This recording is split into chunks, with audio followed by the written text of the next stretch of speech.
नमस्कार, मधुर बुलेटिन में आपका स्वागत है और मैं हूं आपके साथ छवि फागनाथ। राजस्थान की राजनीति में फिर से बगावत के सुर गूंज उठे हैं। कांग्रेस विधायक हेमाराम चौधरी के इस्तीफे देने के बाद से कांग्रेस की अंदरूनी सियासत में उबाल जैसे शुरू हो गया है। सचिन पायलट खेमे के विधायक वेद प्रकाश सोलंकी भी हेमाराम चौधरी के खुलकर समर्थन में आ गए हैं। वेद प्रकाश सोलंकी ने कहा कि कांग्रेस विधायकों की सुनवाई नहीं होने का मुद्दा उठाते हुए सरकार पर हमने सवाल उठाए हैं।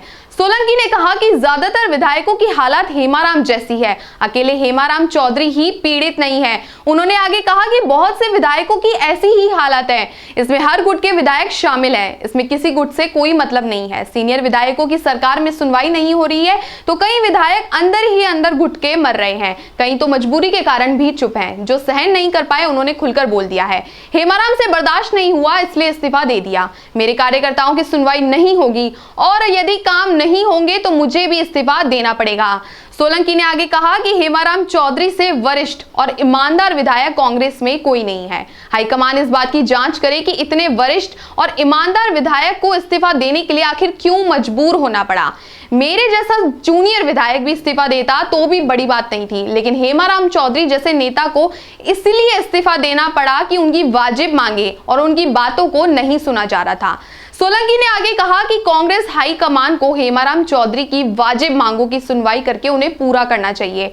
इतने सीनियर नेता को यूं नहीं छोड़ना चाहिए, उन्हें मनाना चाहिए। उनकी वाजिब मांगों को तवज्जो नहीं दी जा रही थी, इसलिए उन्होंने ये बड़ा कदम उठाया।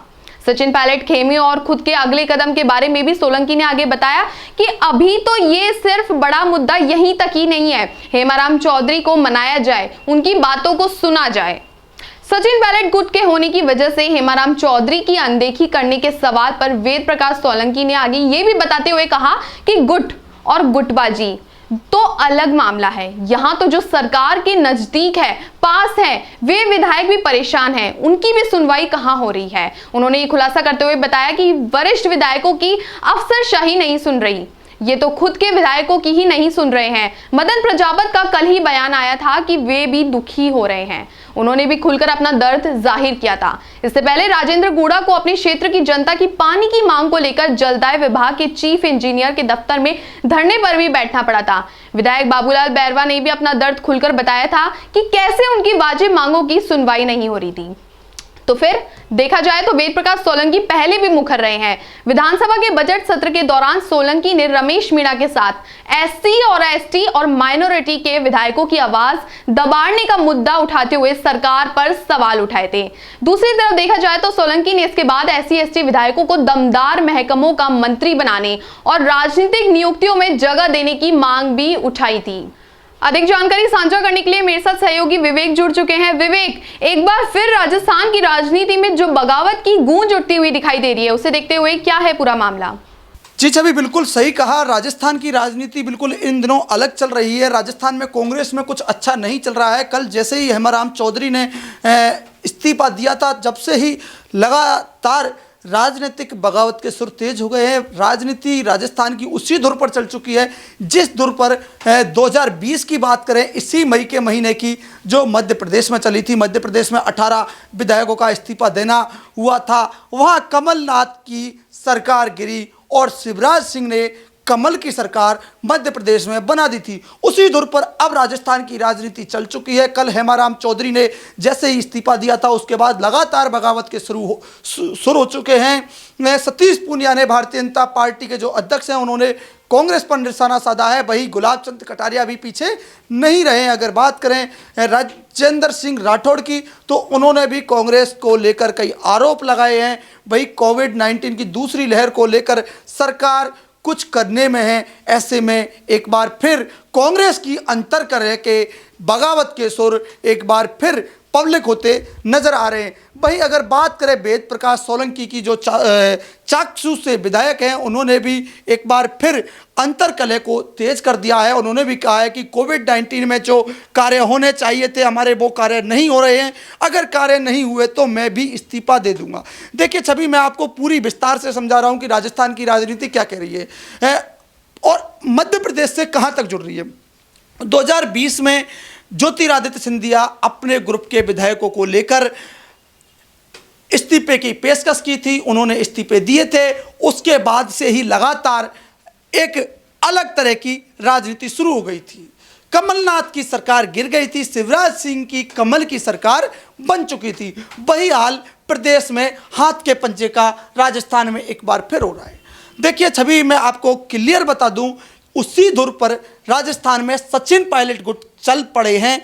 पिछली बार सचिन पायलट अपने विधायकों को लेकर अपने 19 विधायकों के साथ दिल्ली में पहुंच गए थे, लेकिन इस बार दुर्भाग्यपूर्ण उनके गुट का एक विधायक इस दुनिया में नहीं रहा। सबसे पहले मैं उन्हें श्रद्धांजलि अर्पित करता हूं, लेकिन आपको यह बता दूं कि बचे 18 विधायक वही रुख अपना रहे हैं, क्योंकि हेमाराम चौधरी ने इस्तीफा दे दिया है। वेद प्रकाश सोलंकी ने क्लियर कह दिया है कि मैं अब इस्तीफा दे सकता हूं। सचिन पायलट गुट के लोगों में, एक विधायकों में एक बार फिर नाराजगी देखने को मिल रही है। वहीं अगर सोशल मीडिया की बात करें तो सचिन पायलट गुट एक बार फिर सक्रिय हो चुका है, यानी हाथ एक बार फिर राजस्थान में खतरे पर आता दिख रहा है। अशोक गहलोत से लेकर कहां तक विधायक खुश हैं, कहां तक नहीं हैं, इसको भी लेकर छवि वेद प्रकाश सोलंकी ने बिल्कुल क्लियर कह दिया है कि कुछ विधायक दबाव में आकर बोल नहीं पा रहे।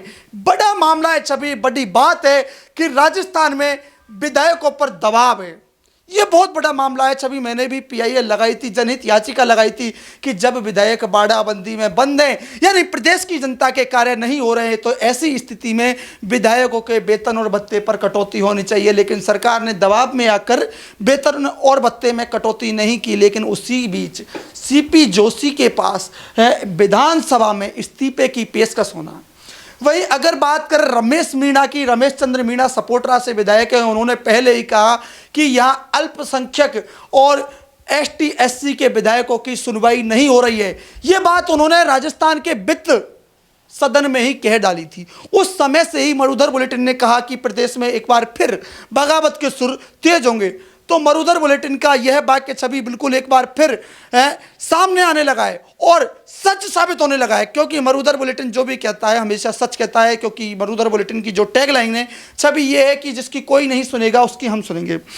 वही बात जो विधानसभा में रमेश मीणा ने उठाई थी एक बार फिर सच साबित हो रही है कि अल्पसंख्यकों के कार्य नहीं हो रहे। छवि आपको मैं बता दूं, रमेश मीणा ने विधानसभा में कहा कि अल्पसंख्यकों के काम नहीं हो रहे हैं, यानी बगावत के सुर। दीपेंद्र सिंह विधानसभा जा नहीं पा रहे हैं क्योंकि तबियत खराब है। वेद प्रकाश सोलंकी ने क्लियर कह दिया है कि मैं भी इस्तीफा दूंगा। हेमाराम चौधरी ने इस्तीफा दे दिया है। सचिन पायलट बार बार कह रहे हैं, इशारा कर रहे हैं, संभल जाओ संभल जाओ संभल जाओ। यानी राजस्थान में एक बार फिर वही सियासी हलचल मचने वाली है जो पहले मची थी 2020 का जून का महीना, वही जून 2021 में। ऐसा तो नहीं होगा, यही कह रहा है राजस्थान का सियासी समीकरण। लेकिन सूबे के मुखिया पूरी तरह से दूसरे लहर में प्रदेश की जनता को राहत देने के लिए कार्य कर रहे हैं। उन्हें यह मतलब नहीं है कि कांग्रेस में क्या चल रहा है, यह मतलब नहीं है कि बगावत के सुर कितने तेज हो चुके हैं। छवि उनका हर तरह से ध्यान सूबे के मुखिया का यही है कि हम प्रदेश की जनता को खुशहाल रख सकते हैं, कोविड-19 की दूसरी लहर से प्रदेश की जनता को निजात दिला सके। सूबे के मुखिया हर शब्द पर यही कह रहे हैं। लेकिन सचिन पायलट के गुट के विधायकों का कार्य नहीं होना कांग्रेस के लिए एक बड़ी बात है कि विधायकों के कार्य नहीं हो रहे हैं तो जनता के कार्य कैसे होंगे। बहुत बहुत शुक्रिया विवेक, तमाम जानकारी साझा करने के लिए।